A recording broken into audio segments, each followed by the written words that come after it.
வணக்கம். இந்திய நேரப்படி மதியம் 1:30 மணி செய்திகள். முதலில் தலைப்புச் செய்திகளை காணலாம்.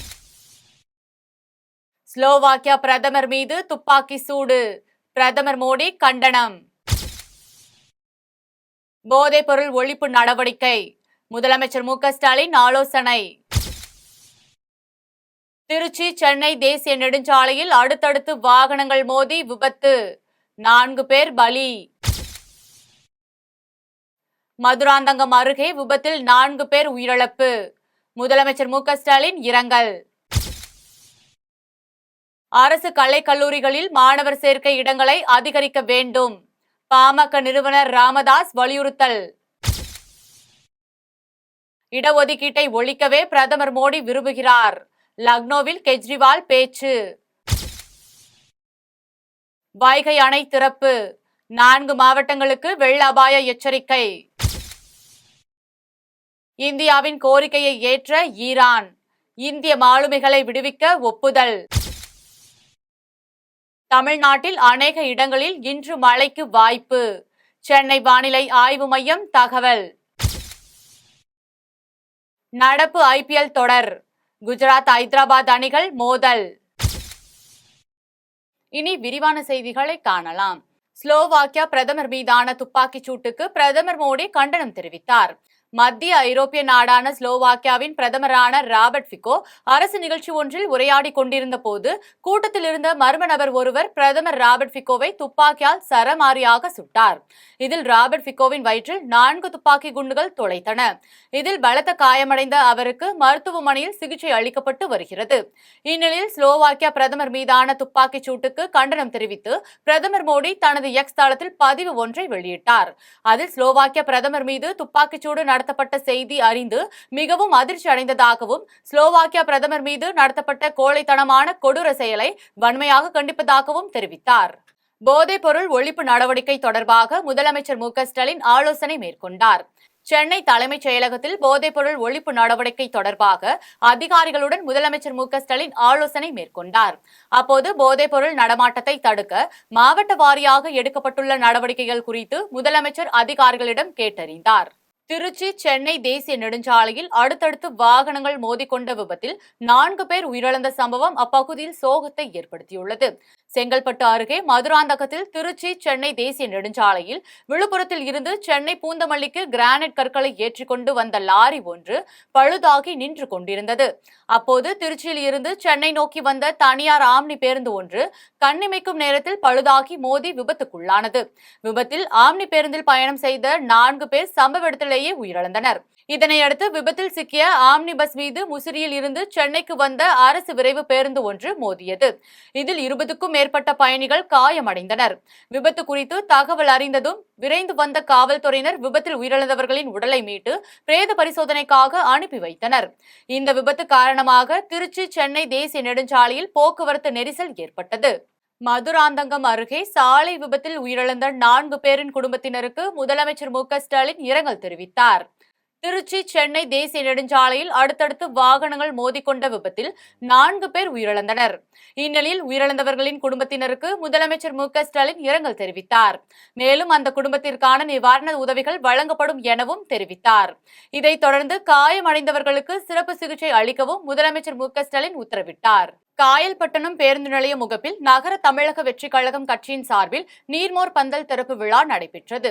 தூத்துக்குடி மாவட்டம் காயல்பட்டணம் பேருந்து நிலைய முகப்பில் நகர தமிழக வெற்றி கழகம் கட்சியின் சார்பில் கோடைக்கால வெயில் தாக்கத்தின் காரணமாக பொதுமக்கள் தாகத்தை தீர்த்திடும் வகையில் நீர்மோர் பந்தல் திறப்பு விழா நடைபெற்றது. தமிழக வெற்றி கழகம் நகர தலைவர் மொய்தீன் தலைமையில் நடைபெற்ற விழாவில் தமிழக வெற்றி கழகம் கட்சியின் திருச்செந்தூர் ஒன்றிய தலைவர் விஜய் ஆனந்த் கலந்து கொண்டு பொதுமக்களுக்கு நீர்மோர், பழரசம், தர்பூசணி உள்ளிட்ட குளிர்பானங்களை வழங்கினார். தமிழக வெற்றி கழக நகர செயலாளர் பேச்சிமுத்து முன்னிலையில் நடைபெற்ற இந்த நிகழ்ச்சியில் சிறப்பு விருந்தினர்களாக ஒன்றிய மாணவர் அணி தலைவர் தெரி திலீபன், ஒன்றிய மீனவர் அணி தலைவர் ஆபிரகாம், பத்ரி பிரசாத், ராஜ்குமார், கோடீஸ்வரன் உட்பட நிர்வாகிகள் பலர் கலந்து கொண்டனர். புதுக்கோட்டையில் ஆதி திராவிட பழங்குடியின மக்கள் தங்களுக்கு இடுகாடு அமைத்து தரக்கோரி உயிரிழந்த மூதாட்டியின் சடலத்தை சாலையில் வைத்து போராட்டத்தில் ஈடுபட்ட சம்பவம் பரபரப்பை ஏற்படுத்தியுள்ளது. புதுக்கோட்டை மாவட்டம் கந்தர்வக்கோட்டை அருகே உள்ள மோகனூர் கிராமத்தில் வசிக்கும் மருதாயு என்னும் மூதாட்டி உடல்நலக் குறைவால் உயிரிழந்த நிலையில் மூதாட்டியின் உடலை எடுத்துச் செல்வதற்கு பாதை வசதி இல்லாமல் மக்கள் தவித்தனர். இதனால் ஆத்திரமடைந்த ஆதி திராவிட பழங்குடியின பொதுமக்கள் இடுகாட்டிற்கு செல்வதற்கு பாதை வசதி ஏற்படுத்தி தருமாறும் தனி இடுகாடு அமைத்து தரக்கோரியும் மறியல் போராட்டத்தில் ஈடுபட்டனர். தகவல் அறிந்து சம்பவ இடத்திற்கு வந்த கந்தர்வக்கோட்டை போலீசார் பொதுமக்களிடம் பேச்சுவார்த்தை நடத்திய போது காவல்துறையினருக்கும் பொதுமக்களுக்கும் வாக்குவாதம் ஏற்பட்டது. இதைத் தொடர்ந்து பொதுமக்கள் மூதாட்டியின் சடலத்தை சாலையில் புதைக்க கடப்பாரை வைத்து தோண்டிய நிலையில் இதனை வருவாய்த்துறையினர் தடுத்து நிறுத்தினர். பின்னர் போராட்டத்தில் ஈடுபட்ட மக்களிடம் இன்னும் 20 நாட்களில் சம்பந்தப்பட்ட மக்களுக்கு தனி இடுகாடு அமைக்க நடவடிக்கை எடுக்கப்படும் என்று உறுதி அளித்ததைத் தொடர்ந்து பொதுமக்கள் கலைந்து சென்றனர். திருச்செந்தூர் அரசு மருத்துவமனையில் செவிலியர்கள் பிரசவம் பார்த்ததால் மூச்சு திணறல் ஏற்பட்டு குழந்தை உயிரிழந்த சம்பவம் சோகத்தை ஏற்படுத்தியுள்ளது. தூத்துக்குடி மாவட்டம் திருச்செந்தூர் ஆலமரத்து வெளியை சேர்ந்த வினோத் சசிகலா தம்பதியினருக்கு திருமணமாகி ஒரு பெண் குழந்தை உள்ளது. இந்நிலையில் 2வது குழந்தை பிரசவத்திற்காக திருச்செந்தூர் அரசு மருத்துவமனையில் சசிகலா அனுமதிக்கப்பட்டுள்ளார். பின்னர் செவிலியர்கள் பிரசவம் பார்த்ததில் பெண் குழந்தை பிறந்துள்ளது. இதையடுத்து குழந்தைக்கு மூச்சு திணறல் மற்றும் பிக்ஸ் வந்த நிலையில் சிகிச்சை பலனின்றி குழந்தை உயிரிழந்துள்ளது. இந்நிலையில் பிரசவம் பார்த்த செவிலியர்களின் அலட்சியத்தால் குழந்தை இறந்ததாக கூறி மருத்துவமனை முன்பு குழந்தையின் தந்தை வினோத் மற்றும் உறவினர்கள் திடீர் சாலை மறியல் போராட்டத்தில் ஈடுபட்டனர். பின்னர் தகவல் அறிந்து சம்பவ இடத்திற்கு வந்த போலீசார் சுந்தரமூர்த்தி, ராமேஸ்வரி, ரகுராஜன் ஆகியோர் பொதுமக்களிடம் பேச்சுவார்த்தை நடத்தினர்.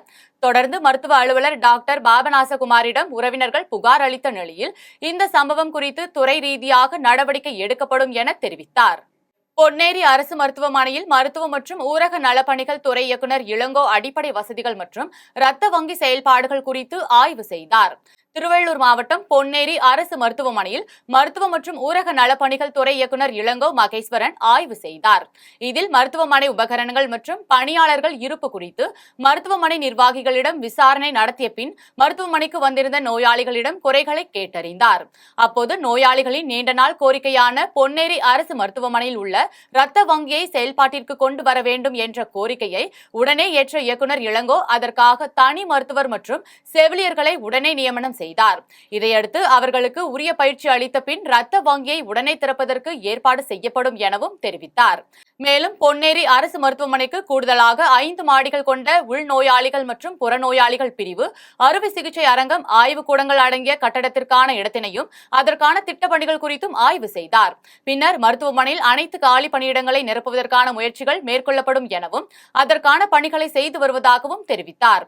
இந்த ஆய்வின் போது ஊரக பணிகள் கூடுதல் இயக்குநர் விஸ்வநாதன், திருவள்ளூர் மாவட்ட சுகாதார பணிகள் துணை இயக்குநர் சேகர், பொன்னேரி நகரமன்ற தலைவர் பரிமளம் விஸ்வநாதன் மற்றும் மருத்துவர்கள் உடனிருந்தனர்.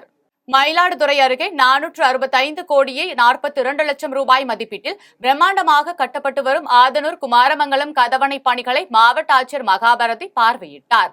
மயிலாடுதுறை மாவட்ட குமாரமங்கலம், கடலூர் மாவட்டம் ஆதனூர் இடையே கொள்ளிடம் ஆற்றில் கதவணை அமைக்க 2014ஆம் ஆண்டு அப்போதைய முதலமைச்சர் ஜெயலலிதாவால் அறிவிக்கப்பட்டது. இதனைத் தொடர்ந்து 465 கோடியே 45 லட்சம் ரூபாய் மதிப்பீட்டில் கதவணை கட்டும் பணி 2019ஆம் ஆண்டு துவங்கி 98% பணிகள் நிறைவடைந்த நிலையில் இறுதிக்கட்ட பணிகள் மிகவும் காலதாமதமாக நடைபெற்று வருவதாக குற்றச்சாட்டு எழுந்துள்ளது. இந்நிலையில் கதவணை பணிகள் குறித்து மயிலாடுதுறை மாவட்ட ஆட்சியர் மகாபாரதி நேரில் ஆய்வு மேற்கொண்டார். மேலும் திட்ட வரைபடத்தை கொண்டு பணிகளின் முன்னேற்றம் குறித்து அதிகாரிகளிடம் கேட்டறிந்தார். இதனைத் தொடர்ந்து நதிமுடுக்கு வாய்க்கால் நீரொழுகி மற்றும் தெற்கு ராஜன் வாய்க்கால் நீரொழுகி கட்டப்பட்டு வருவதை ஆட்சியர் பார்வையிட்டார். பின்னர் நீரொழுகி கட்டுமான பணிகள் காரணமாக அப்பகுதியில் உள்ள தண்ணீர் டேங்க் இடிக்கப்படும் சூழ்நிலை இருப்பதால் அதற்கு அருகிலேயே வேறொரு தண்ணீர் டேங்க் அமைத்து தர வேண்டும் என ஆட்சியரிடம் அப்பகுதி மக்கள் கோரிக்கை விடுத்தனர். அப்போது அதிகாரிகள் முயற்சி செய்வதாக தெரிவித்த நிலையில் முயற்சி எல்லாம் செய்யக்கூடாது, நாம் தான் மக்களுக்கு செய்து தர வேண்டும் என அறிவுறுத்தினார். இதையடுத்து தண்ணீர் டேங்க் அமைத்து தரப்படும் என மாவட்ட ஆட்சியர் பொதுமக்களிடம் தெரிவித்தார். தேனியில் பி.டி. சிதம்பர சூரிய நாராயணன் நினைவு சுழற்கோப்பைக்கான 63ஆம் ஆண்டு அகில இந்திய கூடைப்பந்தாட்ட போட்டி தொடங்கியது. தேனி மாவட்டம் Periyakulam silver jubilee sports club PD. Chidambara Surya Narayanan நினைவு சுழற்கோப்பைக்கான 63வது அகில இந்திய கூடைப்பந்தாட்ட போட்டி நடைபெற்று வருகிறது. போட்டியில் இந்தியா கப்பற்படை அணி, கேரள மாநில மின்வாரிய அணி, விளையாட்டு விடுதி சென்னை அணி உள்ளிட்ட 21 அணிகள் பங்கேற்கின்றன. போட்டியில் வெற்றி பெறும் அணிக்கு முதல் பரிசாக ரூபாய் 50,000 மற்றும் சுழற்கோப்பையும், 2வது பரிசாக ரூபாய் 40,000 மற்றும் சுழற்கோப்பையும், 3வது பரிசாக 30,000 மற்றும் 4வது பரிசாக ரூபாய் 20,000 ரூபாயும் வழங்கப்படுகிறது. கூறப்படுகிறது. மேலும் சிறந்த ஆட்ட நாயகனாக தேர்ந்தெடுக்கப்படும் வீரருக்கு அருண் மோட்டார் சார்பாக இருசக்கர வாகனம் பரிசாக வழங்கப்பட உள்ளது. இந்நிலையில் முதல் போட்டியில் Periyakulam silver jubilee sports club அணியும் வத்தலகுண்டு ராயல் கூடைப்பந்து அணியும் மோதியதில் Periyakulam silver jubilee sports club அணி வெற்றி பெற்றது. ஜோலார்பேட்டை அருகே சிறுமியை கட்டி வைத்து பாலியல் தொந்தரவு செய்த காம கொடூரனை காவல்துறையினர் கைது செய்தனர். திருப்பத்தூர் மாவட்டம் ஜோலார்பேட்டை அருகே வக்கனப்பட்டி கிராமத்தை சேர்ந்த தங்கவேல் பீடி சுற்றும் தொழில் செய்து வருகிறார். இவர் ஜோலார்பேட்டை அருகே உள்ள தனது மகள் வீட்டிற்கு சென்று விளையாடி கொண்டிருந்த அதே தெருவை சேர்ந்த 10 வயது சிறுமியிடம் பேசிக்கொண்டும் விளையாடி கொண்டும் இருந்தார். அப்போது அங்கு ஆள் நடமாட்டம் இல்லாததை உறுதி செய்த காம கொடூரன் தங்கவேல் சிறுமியை மறைவுக்கு அழைத்துச் சென்று கை கால்களை கட்டி வைத்து பாலியல் தொந்தரவு கொடுத்ததாக கூறப்படுகிறது.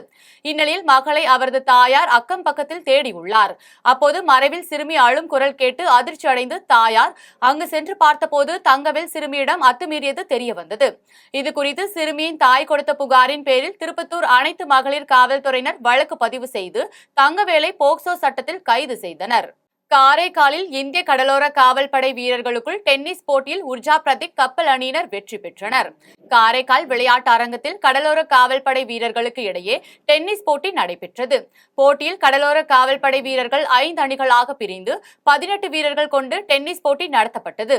இதில் உர்ஜா பிரதீக் கப்பல் அணியினர் முதலிடத்தை பிடித்து வெற்றி பெற்றனர். வெற்றி பெற்ற வீரர்களுக்கு காரைக்கால் கடலோர காவல்படை தலைமை காமெண்டர் விஜய் விஸ்வநாதன் பரிசளித்தார். மேலும் வெற்றி பெற்ற வீரர்கள் சென்னையில் நடைபெறும் இறுதிப் போட்டியில் பங்கேற்பார்கள் என்று தெரிவித்துள்ளார். கடலூரில் ரவுடி ஜெயபிரகாஷை மர்ம நபர்கள் சிலர் ஓட வெட்டிய சம்பவம் அப்பகுதியில் பெரும் பரபரப்பை ஏற்படுத்தியுள்ளது. கடலூர் மாவட்டம் பன்ருட்டி அருகே உள்ள மளிகமேடு மாரியம்மன் கோவில் பகுதியில் ரவுடி ஜெயபிரகாஷ் கடந்த சில தினங்களாக தங்கியுள்ளார். இந்த நிலையில் நெல்லிக்குப்பம் பகுதிக்கு கூலி வேலைக்கு இருசக்கர வாகனத்தில் சென்ற பொழுது புதுப்பாளையம் பகுதியில் திடீரென 5 பேர் கொண்ட கும்பல் ரவுடி ஜெயபிரகாஷ் ஓட வீச்செருவலால் வெட்டியுள்ளனர். இதனால் படுகாயமடைந்த ஜெயபிரகாஷ் கடலூர் அரசு மருத்துவமனையில் சிகிச்சை பெற்று வருகிறார். மேலும் இச்சம்பவம் குறித்து பன்ருட்டி காவல் ஆய்வாளர் கண்ணன் உதவி ஆய்வாளர் எழில்தாசன் தலைமையிலான காவல்துறையினர் தீவிர விசாரணை நடத்தி வருகின்றனர். இந்திய வானிலை ஆய்வு மையத்தின் அறிவுரைப்படி கன்னியாகுமரி மாவட்டத்தில் 3 நாட்களுக்கு கனமழைக்கு வாய்ப்பு இருப்பதால் ஆற்றின் கரையோர பகுதி மக்கள் பாதுகாப்பாக இருக்கும்படி குமரி மாவட்ட ஆட்சியர் ஸ்ரீதர் எச்சரிக்கை விடுத்துள்ளார். இந்திய பெருங்கடல் மற்றும் குமரி கடல் பகுதிகளில் வளிமண்டல கீழடுக்கு சுழற்சி நிலவி வருவதால் கன்னியாகுமரி மாவட்டத்தில் வரும் 16, 17, 18 ஆகிய தினங்களில் கனமழை பெய்யக்கூடும் என இந்திய வானிலை ஆய்வு மையம் எச்சரிக்கை விடுத்துள்ளது. இதனைத் தொடர்ந்து கன்னியாகுமரி மாவட்ட ஆட்சியர் ஸ்ரீதர் விடுத்துள்ள எச்சரிக்கையில் 3 நாட்களுக்கு கனமழை பெய்யும் என அறிவிக்கப்பட்டு உள்ளதால் பொதுமக்கள் ஆறுகள் உள்ளிட்ட நீர்நிலைகளுக்கு சென்று குளிக்க செல்ல வேண்டாம் என்றும் நீர்நிலைகளின் தாழ்வான பகுதியில் இருப்பவர்கள் பாதுகாப்பாக கவனத்துடன் இருக்க வேண்டும் என்றும் மரங்கள் முறிந்து விழ வாய்ப்பு இருப்பதால் அதிலும் கவனம் செலுத்த வேண்டும் என்றும் மின் சாதன பொருட்களை கவனமாக பயன்படுத்தி உயிர் பொருள் சேதங்கள் ஏற்படாமல் பாதுகாப்பாக இருக்குமாறு கேட்டுக் கொண்டுள்ளார். திருவள்ளூர் அருகே கஞ்சா போதையில் அரசு பேருந்தில் ஏறிய இளைஞர்களிடம் டிக்கெட் கேட்ட கண்டக்டரை தாக்கிய 3 பேரை காவல்துறையினர் கைது செய்தனர். திருவள்ளூர் அடுத்த பேரம்பாக்கம் பேருந்து நிலையத்திலிருந்து அரக்கோணத்திற்கு சென்று கொண்டிருந்த அரசு பேருந்தில் ஏறிய 3 இளைஞர்களிடம் கண்டக்டர் ஐயப்பன் டிக்கெட் எடுக்குமாறு கேட்டுள்ளார். அப்போது கஞ்சா போதையில் இருந்த அந்த 3 இளைஞர்களும் கண்டக்டரை சரமாரியாக தாக்கியுள்ளனர். இதில் பலத்த காயமடைந்த கண்டக்டர் ஐயப்பன் அரசு மருத்துவமனையில் சிகிச்சை பெற்று வருகின்றனர். இச்சம்பவம் குறித்து ஐயப்பன் மப்பேடு காவல் நிலையத்தில் புகார் கொடுத்தார். புகாரின் பேரில் ராகேஷ், முகேஷ், குணால் ஆகிய 3 பேரையும் கைது செய்தனர்.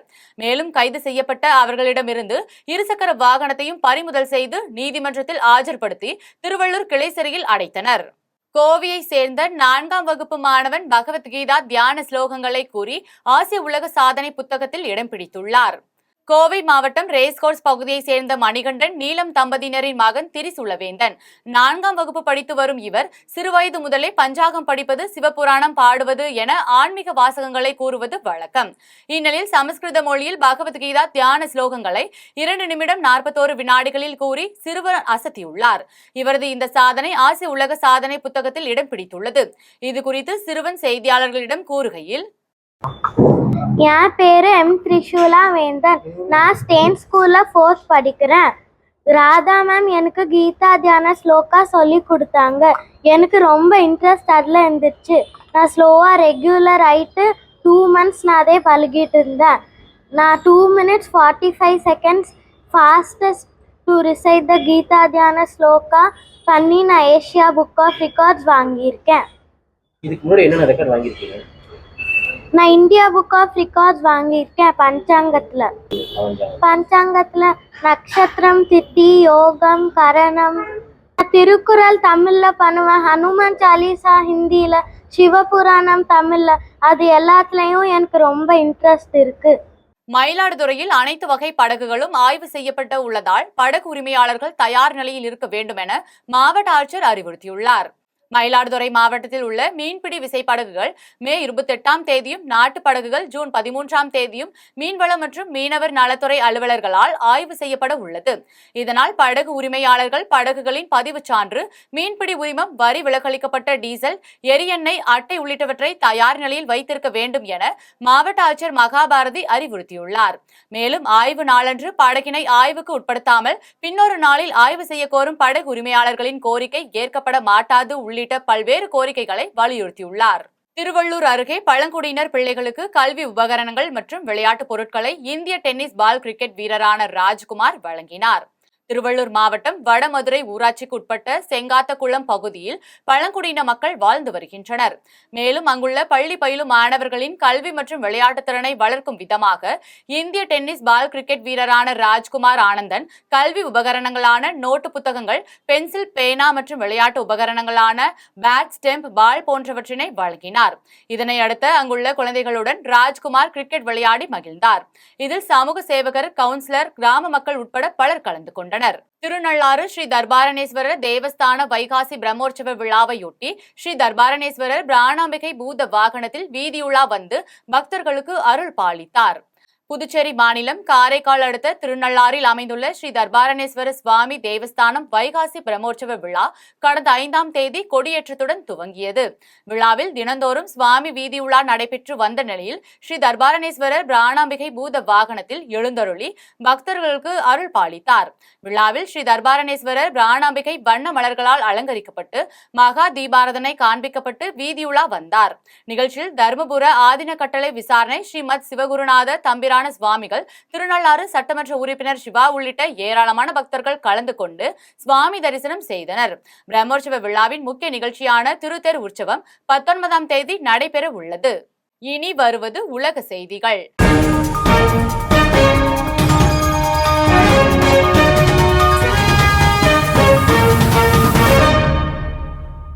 உக்ரைன் அதிபர் ஜெலன்ஸ்கி இந்த வாரம் செல்ல இருந்த வெளிநாடுகள் பயணத்தை தள்ளி வைத்துள்ளதாக அதிபர் அலுவலகம் செய்தி குறிப்பில் தெரிவித்துள்ளது. உக்ரைன் நாட்டின் மீது ரஷ்யா 2 ஆண்டுகளுக்கும் மேலாக போர் தொடுத்து வருகிறது. இந்த போரில் உக்ரைன் பெரும் இழப்பை சந்தித்துள்ளது. எனினும் அமெரிக்கா உள்ளிட்ட நாடுகள் அளித்து வரும் ராணுவ மற்றும் நிதி உதவி மூலம் உக்ரைன் ராணுவம் ரஷ்யா படைகளை எதிர்த்து தொடர்ந்து சண்டையிட்டு வருகிறது. இந்த நிலையில் கடந்த சில நாட்களாக உக்ரைனின் வடகிழக்கு பகுதியில் உள்ள கார்கிவ் பிராந்தியத்தை குறிவைத்து ரஷ்ய தாக்குதல்களை தீவிரப்படுத்தி வருகிறது. இதன் காரணமாக உக்ரைன் அதிபர் ஜெலன்ஸ்கி தனது வெளிநாட்டு பயணங்களை ஒத்திவைத்துள்ளதாக தகவல் வெளியாகியுள்ளது. ஜெலன்ஸ்கி இந்த வாரம் ஸ்பெயின் மற்றும் போர்ச்சுகல் நாடுகள் செல்ல இருந்ததாகவும், ஆனால் அவர் தனது பயணத்தை காலவரையின்றி தள்ளி வைத்துள்ளதாகவும் அதிபர் அலுவலகம் வெளியிட்டுள்ள செய்தி குறிப்பில் தெரிவித்தது. இதனிடையே கருங்கடல் மற்றும் கிராமிய தீபகற்ப பகுதிகளை குறிவைத்து உக்ரைன் வீசிய 10க்கும் மேற்பட்ட ட்ரோன்கள், ஏவுகணைகள் உள்ளிட்டவற்றை சுட்டு வீழ்த்தியதாகவும் ரஷ்ய ராணுவம் தெரிவித்துள்ளது. இனி வருவது விளையாட்டு செய்திகள்.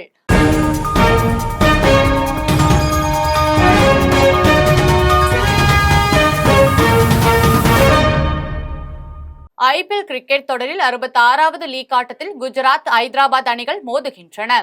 IPL கிரிக்கெட்டில் இன்று ஐதராபாத்தில் உள்ள ராஜீவ்காந்தி சர்வதேச மைதானத்தில் நடைபெறும் 66வது லீக் ஆட்டத்தில் முன்னாள் சாம்பியன்களான சன்ரைசர்ஸ் ஐதராபாத், குஜராத் டைட்டன்ஸ் அணிகள் மோதுகின்றன. ஐதராபாத் அணி இதுவரை 12 ஆட்டங்களில் 7 வெற்றி, 5 தோல்வியுடன் 14 புள்ளிகள் பெற்று புள்ளி பட்டியலில் 4வது இடத்தில் உள்ளது. இந்த அணி தனது எஞ்சிய 2 ஆட்டங்களில் ஒன்றில் வென்றால் கூட அடுத்த சுற்றுக்கு தகுதி பெற்றுவிடும். இந்நிலையில் குஜராத் அணி 13 ஆட்டங்களில் 5 வெற்றி, 7 தோல்வி, 1 முடிவில்லை என 11 புள்ளிகள் பெற்று அடுத்த சுற்று வாய்ப்பை இழந்துவிட்டது.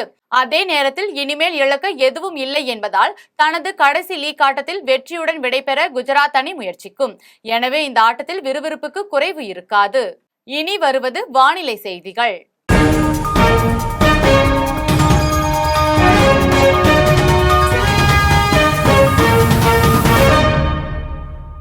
தமிழ்நாட்டில் அநேக இடங்களில் இன்று இடி மின்னலுடன் கூடிய மழை பெய்யக்கூடும் என வானிலை ஆய்வு மையம் அறிவித்துள்ளது. தமிழ்நாட்டில் கோடை வெப்பத்துக்கு மத்தியில் கோடை மழை ஆங்காங்கே பெய்து வருகிறது. இதன் தொடர்ச்சியாக இந்திய பெருங்கடல் மற்றும் அதனையொட்டிய குமரிக்கடல் பகுதியில் வளிமண்டல கீழடுக்கு சுழற்சி ஒன்று நிலவுவதால் இந்த வாரம் முழுவதும் தமிழ்நாட்டில் பரவலாக மழை பெய்யக்கூடும் என வானிலை ஆய்வு மையம் அறிவித்துள்ளது. அதன்படி இன்று தமிழ்நாட்டில் சில இடங்களிலும் புதுச்சேரி, காரைக்கால் பகுதிகளிலும் இடி மின்னல் மற்றும் பலத்த காற்றுடன் லேசானது முதல் மிதமான மழையும், திண்டுக்கல், தேனி, தென்காசி, நெல்லை மாவட்டத்தின் மலைப்பகுதிகள், கன்னியாகுமரி, தூத்துக்குடி, விருதுநகர், ராமநாதபுரம் மாவட்டங்களில் ஓரிரு இடங்களில் கனமழை பெய்ய வாய்ப்பு உள்ளதாகவும் வானிலை ஆய்வு மையம் தெரிவித்துள்ளது. இனி வருவது தங்கம், வெள்ளி விலை மற்றும் பங்குச்சந்தை நிலவரம்.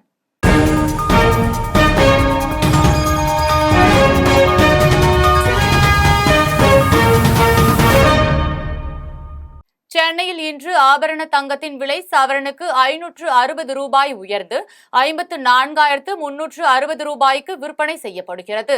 சென்னையில் இன்று ஆபரண தங்கத்தின் விலை கிராமுக்கு 70 ரூபாய் உயர்ந்து 6,795 ரூபாய்க்கு விற்பனை செய்யப்படுகிறது. மேலும் ஒரு சவரன் 560 ரூபாய் உயர்ந்து 54,360 ரூபாய்க்கு விற்பனை செய்யப்படுகிறது. 24 கேரட் தூய தங்கம் ஒரு சவரன் 59,304 ரூபாய்க்கு விற்பனை செய்யப்படுகிறது. இதையடுத்து வெள்ளி விலை 1 கிராம் 92 ரூபாய் 50 காசுகளுக்கும், 1 கிலோ வெள்ளி 92,050 ரூபாய்க்கும் விற்பனை செய்யப்படுகிறது. மும்பை பங்குச்சந்தை இன்று சரிவுடன் காணப்படுகிறது. மும்பை பங்குச்சந்தை குறியீட்டு எண் சென்செக்ஸ் 206 புள்ளிகள் குறைந்து 72,781 புள்ளிகளில் வணிகமாகிறது. தேசிய பங்குச்சந்தை குறியீட்டு எண் நிப்டி 55 புள்ளிகள் குறைந்து 22,145 புள்ளிகளில் வணிகமாகிறது. மீண்டும் ஜெம் தலைப்புச் செய்திகள். ஸ்லோவாக்கியா பிரதமர் மீது துப்பாக்கி சூடு, பிரதமர் மோடி கண்டனம். போதைப் பொருள் ஒழிப்பு நடவடிக்கை, முதலமைச்சர் மு.க. ஸ்டாலின் ஆலோசனை. திருச்சி, சென்னை தேசிய நெடுஞ்சாலையில் அடுத்தடுத்து வாகனங்கள் மோதி விபத்து, 4 பேர் பலி. மதுராந்தகம் அருகே விபத்தில் 4 பேர் உயிரிழப்பு, முதலமைச்சர் மு.க. ஸ்டாலின் இரங்கல். அரசு கலைக்கல்லூரிகளில் மாணவர் சேர்க்கை இடங்களை அதிகரிக்க வேண்டும், பாமக நிறுவனர் ராமதாஸ் வலியுறுத்தல். இடஒதுக்கீட்டை ஒழிக்கவே பிரதமர் மோடி விரும்புகிறார், லக்னோவில் கெஜ்ரிவால் பேச்சு. வைகை அணை திறப்பு, 4 மாவட்டங்களுக்கு வெள்ள அபாய எச்சரிக்கை. இந்தியாவின் கோரிக்கையை ஏற்ற ஈரான், இந்திய மாலுமிகளை விடுவிக்க ஒப்புதல். தமிழ்நாட்டில் அநேக இடங்களில் இன்று மழைக்கு வாய்ப்பு, சென்னை வானிலை ஆய்வு மையம் தகவல். நடப்பு IPL தொடர், குஜராத், ஐதராபாத் அணிகள் மோதல். இத்துடன் ஜெம் செய்திகள் நிறைவடைகின்றன. மீண்டும் ஜெம் செய்திகள் இரவு 8:30 மணிக்கு. உடனுக்குடன் செய்திகளை காண ஜெம் live.tv என்ற இணையதளத்தில் இணைந்திருங்கள். நன்றி, வணக்கம்.